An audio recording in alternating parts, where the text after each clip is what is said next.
देखो third criteria था बेटा अपने पास ASA क्राइटेरिया। ASA क्राइटेरिया में क्या आता है हमारे पास, एंगल, साइड और एंगल।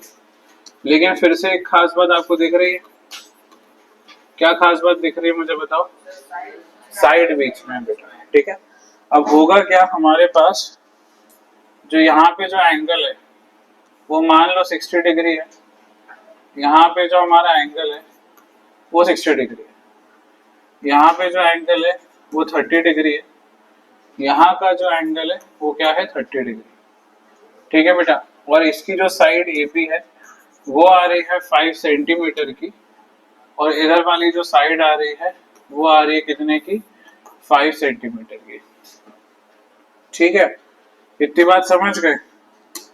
अब क्या करोगे ये बताओ। देखो मान लो बेटा हमारे पास सबसे पहले दिया हुआ है कि एंगल A बराबर दे रखा है किसके, एंगल P के, क्योंकि दोनों साइड बेटा एंगल्स जो है वो 60 डिग्री के आ रहे हैं। एंगल B बराबर दे रखा है किसके, एंगल R के। अच्छा एक चीज और ध्यान रखो बीच में, उसके पहले एक साइड लेना पड़ेगी। तो ऐसा बोल सकता हूँ कि AB बराबर आ रहा है किसके, PR के, और एंगल B बराबर आ रहा है किसके, एंगल R के। ये हो गया हर एक एंगल इक्वल टू 60 डिग्री, ये हो गया हर एक एंगल इक्वल टू 30 डिग्री, ठीक है। और ये बेटा हर एक साइड कितने की हो गई, 5 सेंटीमीटर की। तो ट्राइंगल्स क्या हो गए, कॉन्ग्रुएंट, और वो भी काय से, सॉरी बेटा ASA क्राइटेरिया से, ठीक है ना। अब ध्यान बस ये रखने वाली बात है कि जो साइड आप ले रहे हो वो इन दोनों एंगल्स के बीच की आनी चाहिए, नहीं तो बेटा नहीं हो पाएगा काम। समझ गए? जैसे बेटा ये वाला एंगल था और ये वाला एंगल था, ये एंगल था, ये एंगल था, तो इनके बीच की साइड्स लेना है अपने को। बात समझ गए? तो ये हमारे पास क्या हो गया, ट्राइंगल्स कॉन्ग्रुएंट हो गए ASA क्राइटेरिया से। अब क्या करोगे बताओ, अब क्या लिखेंगे बेटा इसका स्टेटमेंट। स्टेटमेंट में क्या आएगा ये बताओ, if two angles and included side of one triangle is equal to two angles and one side of another triangle, then the two sides are then the two triangles are congruent बेटा। समझ गए अपन लोग इतनी बात को? कोई दिक्कत तो नहीं है? बोलो क्लियर है बात, कोई परेशानी नहीं है? अब क्या करोगे वो समझो। देखो अब क्या करेंगे बेटा, हमारे पास नेक्स्ट क्राइटेरिया आता है, वो इसी का सब पार्ट है, ठीक है। जो हमारे पास क्राइटेरिया कौन सा था, थर्ड हो गया ना, फोर्थ क्राइटेरिया, वो बेटा ASA क्राइटेरिया से ही निकला हुआ एक सब पार्ट है, और इसको समझना थोड़ा सा डिफिकल्ट है। इसको कहते हैं AAS क्राइटेरिया, ठीक है, समझना ध्यान से। अब बेटा हमारे पास इंक्लूडेड वर्ड की कोई इंपॉर्टेंस नहीं है, क्योंकि पिछले बार साइड जो था बेटा वो बीच में आता, और उसके पहले बेटा एंगल जो था वो बीच में आना था। अब बीच में कुछ नहीं आना चाहिए, अब बीच से कोई लेना देना नहीं है। अब होगा क्या बेटा, देखो वो समझाता हूँ। हमारे पास मान लो दो ट्राइंगल्स है, थोड़ा ध्यान से समझना, इसको कंफ्यूजिंग है बहुत ज्यादा है, ठीक है। दो ट्राइंगल्स हैं बेटा, एक ट्राइंगल है बेटा उसका नाम क्या है हमारे पास ABC, दूसरे ट्राइंगल का नाम क्या है बेटा PQR। हमारे पास क्या है, दो ट्राइंगल्स है, ठीक है बेटा। हमारे पास एंगल A मान लो दिया हुआ है 60 डिग्री का, एंगल Q दिया हुआ है 60 डिग्री का, ठीक है।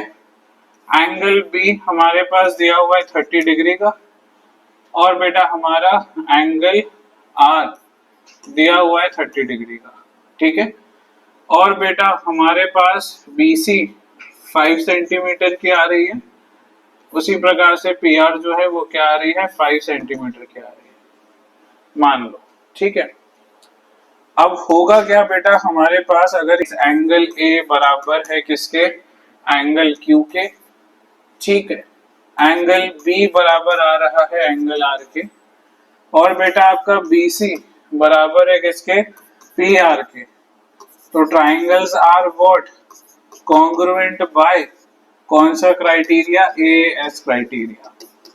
अब बेटा मैंने आपको एक बात बोली थी शुरुआत में कि ये जो एएस क्राइटेरिया है ये एएसए का ही पार्ट है, तो ऐसा क्यों, सुनना सुनना, अपन दोनों ट्राइंगल के थर्ड एंगल को निकालते हैं, ठीक है बेटा।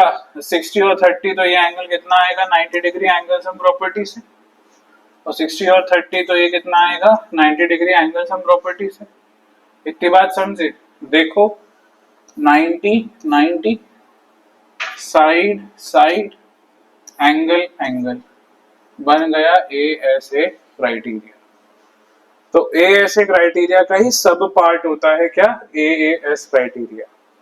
अगर एएस लगा रहे हो तो आप इनडायरेक्टली क्या लगा रहे हो, एएसए ही लगा रहे होते हो, ठीक है, बात क्लियर है। नेक्स्ट चलते हैं बेटा लास्ट क्राइटेरिया पे, जो कि अरे इसका स्टेटमेंट नहीं लिखा, स्टेटमेंट में क्या लिख दोगे बेटा, इफ टू एंगल्स, सेम ही स्टेटमेंट है, बस इंक्लूडेड वर्ड को नहीं लिखेंगे। If two angles and a side of one triangle are equal to two angles and a side of another triangle,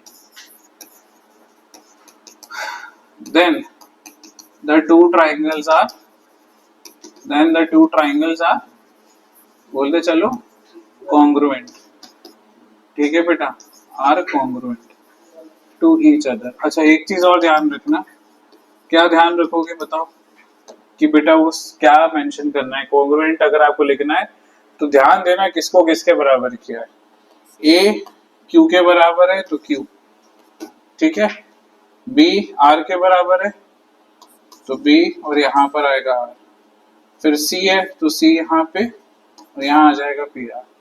जब ये हो जाए तो ये साइन बना लेना, लेकिन वो ध्यान रखना बेटा, ठीक है, जो मैंने अपने मन से बनाया, ठीक है। पांचवा क्राइटेरिया होता है RHS क्राइटेरिया, जिसमें बेटा R का मतलब होता है राइट एंगल, H का मतलब होता है क्या, हाइपोटेन्यूस, और बेटा S का मतलब होता है क्या, साइड। अब बेटा अपन लोग दो राइट एंगल ट्राइंगल ले, इनके नाम दे दो बेटा, इसका नाम दे दो ABC और इसका नाम दे दो क्या, PQR, ठीक है ना बेटा, हाइपोटेन RHS क्राइटेरिया कर रहे हैं। अब जरा देखो हम लोग क्या बोलेंगे वो समझो, देखो बेटा ये मान लेते हैं ये right angle triangle ABC right angle है बी पे, और ये बेटा right angle triangle PQR right angle है क्यू पे। तो अगर आपको RHS क्राइटेरिया से इसको कॉन्ग्रुएंट करना है तो पहले तो आपको देखना पड़ेगा क्या दोनों ट्राइंगल्स में राइट एंगल आ रहे हैं, अगर आ रहे हैं तो उनको इक्वल शो करा दो। फिर बेटा आपको नेक्स्ट चीज जो देखना पड़ेगी वो देखना पड़ेगी हाइपोटेन्यूस, दोनों की हाइपोटेन्यूस क्या होनी चाहिए, बराबर होनी चाहिए। तो AC बराबर क्या आ गया आपका बेटा, PR, हाइपोटेन्यूस हो गई आपकी। नेक्स्ट बेटा कोई भी एक साइड, चाहे ये बराबर हो इसके या ये बराबर हो इसके, कोई भी एक साइड बराबर होना चाहिए। तो मैं मान लेता हूँ बेटा AB बराबर आ रहा है किसके, PQ के, तो ये हो गए बेटा साइड। तो ट्राइंगल्स कॉन्ग्रुएंट हो जाएंगे काय से बेटा, RHS क्राइटेरिया से। लिखने का तरीका वही होना चाहिए, जो हाइपो के सामने हाइपो आना चाहिए, एंगल के सामने एंगल आना चाहिए। तो स्टेटमेंट क्या है बेटा वो देखो, इसका स्टेटमेंट दिया हुआ है, if in a right angled triangle the hypotenuse and side of the triangle are equal to hypotenuse and side of another triangle, another right angled triangle, then the two triangles are, बोलो क्या, congruent. समझ गए बेटा? ये हमारे पास 5 criteria होते हैं. अभी क्राइटेरिया अगली क्लास में इस पर बेस्ड क्वेश्चंस होंगे और एक प्रॉपर्टी और मुझे बतानी है जिसे कहते हैं अपन लोग क्या बेटा, corresponding corresponding parts of congruent triangles. वहां से फिर मैं आपको ये अगली क्लास में कराऊंगा.